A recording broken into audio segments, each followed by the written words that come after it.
la idea que intentamos plantear es que si es que existe la posibilidad de la tecnología contemporánea hacer que un hombre viaje en el tiempo, un ser humano. Se han hecho experimentos con partículas subatómicas y lo han logrado. Parto diciendo eso. Sin embargo, algo tan complejo que es toda la estructura biológica que corresponde a un ser humano es algo de teletransportar en distintas fases, tanto el futuro como el pasado, y algo que solo parece sacado de la ciencia ficción.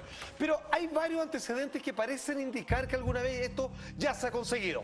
Partamos con lo siguiente, una foto muy característica que quizás muchos conocen y que algunos lo suelen relacionar con John Titor, que es claramente un personaje, digamos, de las leyendas urbanas. Atención, esta fotografía fue publicada en el Museo Virtual de Canadá, sin el objetivo de mostrar ese hombre que está con lentes oscuros ahí. A ver, ojo, la fotografía es absolutamente cierta. Está el referente de la fotografía de una revista donde fue publicada en algún momento. Ese hombre tiene varias cosas que parecen absolutamente fuera de tiempo y lugar. Completamente. Ojo, hay que dar una serie de datos. Él tiene unas gafas oscuras, ¿cierto? Con unos visores que le tapan, muy como los lentes... como aerodinámicos. Aerodinámicos que impuso, digamos, en los 80 como Sting, absolutamente. Tiene ese primer dato, pero ojo, los lentes de sol en aquel tiempo ya existían, pero el diseño particular ese que tiene, hasta entonces era desconocido. El pelo, el corte de Polerón, pelo. el corte de pelo. No sé, el corte de pelo. Mira, el corte de pelo llama la atención porque es considerado, digamos, de alguna manera, de cierta forma, neutral, pero también con cierta modernidad dentro de ese. Tiene algo estiloso. Y además no hay nadie más así alrededor. No hay nadie más. Bueno, quizás por la polera. Pero hay algo más categórico. La polera, amigo mío. Eso sí. Hay que entender que hasta el año 1941 no es que las poleras no existiesen, pero frecuentemente se utilizaban como ropa interior. Sí. O sea, camiseta. ese hombre casi... En estricto rigor, casi como si anduvieran calzoncillos. O sea, no se utilizaba como ropa normal. Y además menos aún el polerón moderno. Claro. Y ojo, ahí viene algo genial. El estampado es de característica serigráfica y obviamente funcionaba solo 20 años después fue creado. El estampar polera, como la que tengo acá, solo fue creado 20 años después del año 1941, donde fue tomada esa fotografía. Sin embargo, lo que no se ha podido determinar si es exactamente lo que parece, es lo que tiene en las manos. Que muchos lo han estudiado, muchos han hecho. Todo parece indicar que es una cámara fotográfica reflex, muy delgada y muy moderna. Que créeme que nadie andaba por ahí con una cámara fotográfica en las manos, digamos, que eran de dimensiones tremendamente gigantescas y menos aún con lentes intercambiables. Ese hombre, que es un conjunto de anomalías, que sin embargo algunas de ellas pueden probarse, porque los lentes de sol existían, las poleras existían, mas no eran frecuentes utilizarlas así, el polerón tampoco, la serigrafía impresa en su polera tampoco, y lo que parece ser una cámara fotográfica que tiene en las manos claramente está fuera de tiempo y lugar. Insisto, la fotografía es completamente auténtica. Sin embargo, atención, hay un video que explica todas las interferencias espaciotemporales de la presencia de ese hombre ahí, que todos le han llamado un viajero en el tiempo. Atención. La persona en cuestión tiene un corte de pelo diferente al de quienes lo rodean. Sus gafas de sol parecen demasiado futuristas para 1941. Y bajo una sudadera con capucha lleva una camiseta serigrafiada 20 años antes de que se inventara la máquina para serigrafiar tela. Pero la prueba más evidente podría ser el extraño objeto que tiene en las manos. Lo que parece ser una cámara moderna, más delgada y compacta que cualquier otra de la época. La fotografía tomada en el año 1941, volvemos a hacer un recuento, esto se puede ver claramente una persona vestida de una forma muy diferente a su época, pero sí, muy contemporánea por lo demás. Los lentes de sol, su polera, el polerón llama más la atención que la polera incluso. No existían ese tipo de vestimenta, que es con capuchito, un canguro como se conoce. Y obviamente la serigrafía que fue solo colocada para colocar letras, figuras, motivos en la ropa, solo 20 años después. Y una cámara de fotos digital da la conclusión de que es un viajero en el tiempo. Sin embargo, la fotografía, siendo que ha sido corroborada como absolutamente real, por lo menos el hombre da, por su conjunción de anomalías, el hecho de pensar de que podría ser un viajero en el tiempo, o por lo menos algo completamente extraño. Que nadie lo esté mirando, que no estén todos dados vueltas, fijándose en personajes tan curiosos, digamos, por lo menos también llama la atención. Año 1941. ¿Qué era eso? ¿Qué estaba pasando ahí? No tengo más datos, fíjate, exactamente. Se supone que había una congregación de un tipo de exhibición. Se supone que todo lo que estaba en este museo tenía que ver como asistencias de público masivo a formas de espectáculos callejeros o de carácter público en aquel tiempo. Pero atención, porque ya en adelanto habíamos hablado de una supuesta máquina del tiempo. A ver, digo supuesta, sin embargo, hay ciertos informes que corroboran dicho dato, que los nazis, entre todos los tipos de armamento ultra secretos que no alcanzaron a concretarse cuando se interrumpe la guerra en el año 45, producto de la bomba atómica, estaban los misiles, ¿cierto? Estaban unas formas de nave con platillo volador, de los cuales existen videos, fotografías, eso no lo niega, históricamente es real. Y está el informe de que hicieron una máquina del tiempo. No queda claro si llegaron a utilizarla con personas, pero sí podían transportar cosas hacia adelante y hacia atrás, digamos, en el pasado y al futuro. Atención, ¿cómo era esta máquina del tiempo de los nazis, conocida como la campana del Tercer Reich? Atención. Algunas de las historias sobre este aparato lo describen con un espejo en la parte superior donde, supuestamente, se podían ver imágenes del pasado. Se cree que Die Glocke podía generar 1 millón de vatios de electricidad, suficientes para combar los campos electrogravitatorios y crear una brecha en el tiempo. Una de las teorías sobre Die Glocke, como máquina para viajar en el tiempo, es que creaba un campo de torsión alrededor de la campana. Fuera cual fuese, aquel aparato creaba un campo de torsión o una burbuja de energía, capaz de alterar las 4 dimensiones de la teoría del campo unificado. Todos conocemos las 3 dimensiones en las que vivimos, hablamos, caminamos e interactuamos. Pero la cuarta es el propio tiempo. Y ese campo de torsión, junto con la campana nazi, las altera permitiéndonos viajar hacia adelante y hacia atrás en el tiempo, para cambiar la historia. Ojo, lo que dicen los informes es que efectivamente el lugar donde estaba sentada esta llamada campana existía.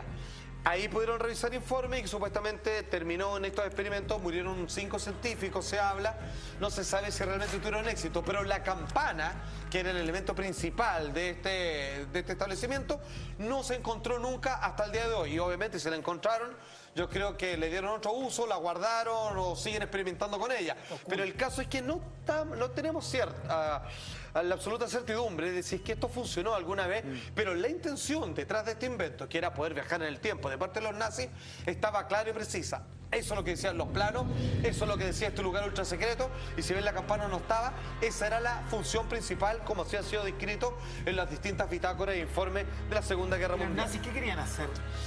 ¿Irse para atrás para cambiar? Yo creo que buscaban corregir ciertas cosas, los errores de ellos, digamos, en ciertas tácticas militares y todo lo demás, quizás, digamos, emplear, digamos, atacar de otra manera o algo así, o quizás ser más categórico y eliminar a su enemigo en los momentos de nacer. Es que en realidad da para todo, y aquí claramente estoy usando como referencia lo que las propias películas han contado, digamos. No sé cuál es la capacidad de viajar en el tiempo, no sé cuánto afecta. Hay algunos que dicen que el tiempo no es continuo, sino que es un lugar y que por lo tanto uno viaja a una posición, pero si bien es un pasado, no es exactamente el pasado por el que nosotros transcurrimos. Entonces hay una serie de paradojas, digamos, que se dan en este caso. Mucha atención, porque hay muchos contactos o pruebas con objetos voladores no identificados donde los cambios, las alteraciones espaciotemporales han ocurrido. Al parecer, el viaje en el tiempo sí es posible, por ejemplo, con el encuentro de estos exmilitares con un objeto completamente inexplicable. Atención. El sargento Jim Penniston y su compañero John Burroughs encontraron un extraño aparato que aterrizó ante sus ojos. No recuerdo haber visto a Jim acercarse al aparato. Tampoco recuerdo que lo tocara, pero sí recuerdo que nos acercamos y al instante ascendió al cielo y salió disparado hacia la costa. Después de aquello, los 2 soldados se dieron cuenta de que sus relojes tenían una desincronización de casi 45 minutos. Cuando John Burroughs y Jim Penniston regresaron a la base, había pasado mucho más tiempo del que pensaban, más que la discrepancia que había entre sus relojes. No solo había pasado mucho más tiempo, sino que lo había hecho de forma diferente para cada uno. Eso nos lleva a un terreno totalmente desconocido, pero cuando uno habla con ellos y con personas que estudiaron el caso, surgen muchas teorías extraordinarias sobre un posible viaje en el tiempo. A ver, entendamos lo que pasó ese 26 de diciembre del año 1980, un día posterior a Navidad. Entramos al bosque, dice uno de los testigos, que le ocurrió esto y se nos apareció una misteriosa nave. Podría ser un caso ufológico, pero en donde parece que otras tecnologías sí detentan la capacidad de doblar el espacio-tiempo. Nos acercamos, bueno, de hecho Einstein postulaba que eso era absolutamente posible. Nos acercamos y esta de inmediato ascendió y desapareció. No recordaron nada más, como que se acercaron y se fue. Sin embargo, cuando vieron su reloj, y parece que tenían un tiempo perdido en sus vidas, estaban adelantados por 45 minutos y tras llegar a la base nos dimos cuenta que pasó mucho más tiempo de lo que creíamos. Aquí pasaron tres cosas. Una, sus relojes tenían un tiempo distinto del cuando partieron. Cuando lo compararon al llegar con el resto de las personas con las que trabajaban, la diferencia era mayor. Y la diferencia entre sus relojes, siendo que les pasó al unísono, también habían diferencias de minutos. Esto me recuerda a lo que le pasó al Cabo Valdés, ¿se acuerdan? Claro. Acá en Chile, donde en estos conscriptos ven una luz, uno de ellos desaparece, lo devuelven con barba, como si hubiera pasado mucho tiempo, y con el reloj detenido en ciertos días de donde parece que hubieran pasado 3 días. Es un tema de gravedad también, tú dices. Fíjate que es bien interesante. Dicen que la gravedad puede alterar el espacio, claro. Y al alterar el espacio se altera el tiempo. Tiene que ver como que pasas a vivir en una especie de burbuja donde el tiempo y el espacio son como en paralelo y que transcurren a otra velocidad. Ahora, uno puede viajar al futuro, al estricto rigor. Si tú viajas demasiado rápido, obviamente te devuelves a la Tierra y el tiempo cuando uno viaja rápido se hace más lento. Sí. O sea, si tú andas muy rápido, pero estamos hablando de velocidad impresionante, el tiempo pasa más lento en ti y en los demás mucho más rápido. Entonces tú te devuelves y puedes viajar al futuro porque para ti fueron 5 minutos, pero cuando llegas a la Tierra, por ejemplo, pasaron 10 años. Pero no es que tú puedas volver a verte a ti en el fondo. Simplemente recuperaste un poco de tiempo. Claro, lo que no está claro es que uno pueda viajar al pasado, porque dice que está destruido, pero no está del todo claro. Y recordar lo que se vivió, porque ellos volvieron, vieron diferencias de horario, no sé qué, pero no tienen recuerdo de qué pasó. Hasta lo que se sabe, ellos no se hicieron algún tipo de regresión ni nada, simplemente que no hubo ninguna alteración temporal, pero que sí su entorno cambió con respecto al tiempo de fuera de este suceso. Ahora, uno de estos investigadores habla respecto de que es muy complicado y tremendamente peligroso que alguien, en caso de poder viajar en el tiempo, lo hiciese. ¿Por qué? Por lo que ya todos sabemos a partir de las películas, que son las paradojas espaciotemporales. Atención. ¿Y si alguien viajara a la época anterior a la evolución de la raza humana? ¿Y si alterara a una especie que tiene un papel en nuestra evolución sin que nosotros lo sepamos? Sus efectos podrían erradicar a la raza humana por completo.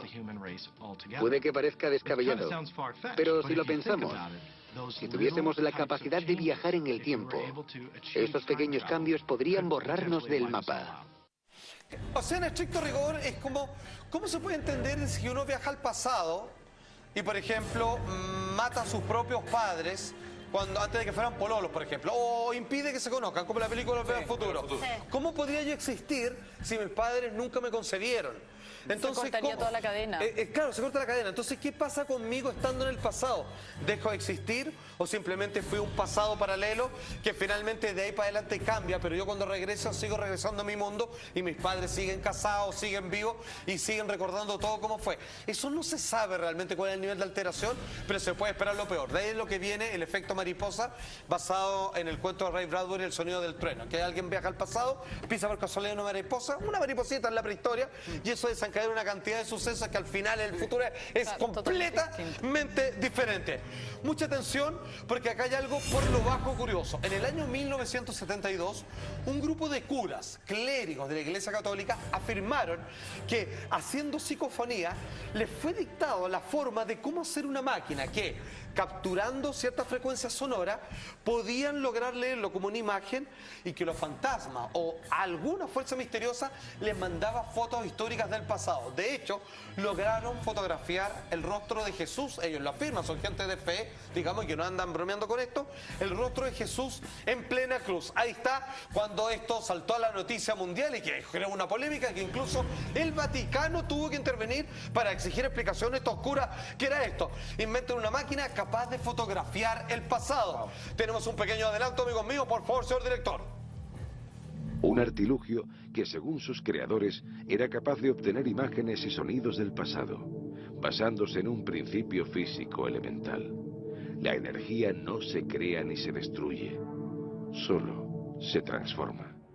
Vamos a ver cómo funciona este cronovisor que inventaron estos curas de la Iglesia Católica y que según ellos lograron fotografiar a Napoleón, a otras grandes figuras de la historia, y tienen una que sí la mostraron, que es el rostro de Jesús en la cruz. Y como hombre de fe dicen, esta foto es real y la hicimos gracias a nuestra máquina capaz de sacar fotos del pasado.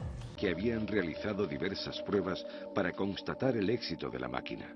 Pruebas que, de ser ciertas, serían extraordinarias. Entre ellas, una imagen de las tablas de la ley o las últimas horas de Napoleón en Waterloo. Pero hubo una que fue publicada. El supuesto rostro de Cristo en la crucifixión. De ser cierto aquello, era sin duda la instantánea más importante de todos los tiempos. Amigos míos, atención porque vamos a ver la imagen que según ellos afirman. Igual, más allá de lo esotérico que puede hacer esto, Felipe, un cura de la Iglesia Católica, cargado de fe, no bromearía con esto, ¿no? Por lo menos, o sea, podemos entender muchas cosas, que entró en un delirio, que claramente, digamos, se encontró con algo que no pudo entender y que lo interpretó como tal, pero cuesta creer que esté mintiendo con algo tan descarado. Sin embargo, lo que ellos afirman es que lo que vamos a ver a continuación es que gracias a su máquina pudieron fotografiar el rostro de Jesús cuando estaba, obviamente, en momento de crucifixión. Obviamente hay una comparación, hay una ampliación tridimensional, la de la derecha, la foto que hizo el cronovisor es la de la izquierda. Amigos míos, obviamente esto lo dejamos en sus manos, de que usted decida si creerlo o no, esto es cura de la Iglesia Católica, o si, como algunos científicos afirman, ya es posible realizar viajes en el tiempo y que la máquina fue inventada hace largo tiempo. O se va a inventar en un pasado y ya contamos con viajes en el tiempo de personas que obviamente son nuestros descendientes y que tratan de reparar sus errores aquí en el pasado, que es nuestro presente. Ahí me perdí. Pero como dicen los que saben, obviamente hay que vivir obviamente en el tiempo actual, en el presente. Todo lo demás no existe y todavía no ocurre.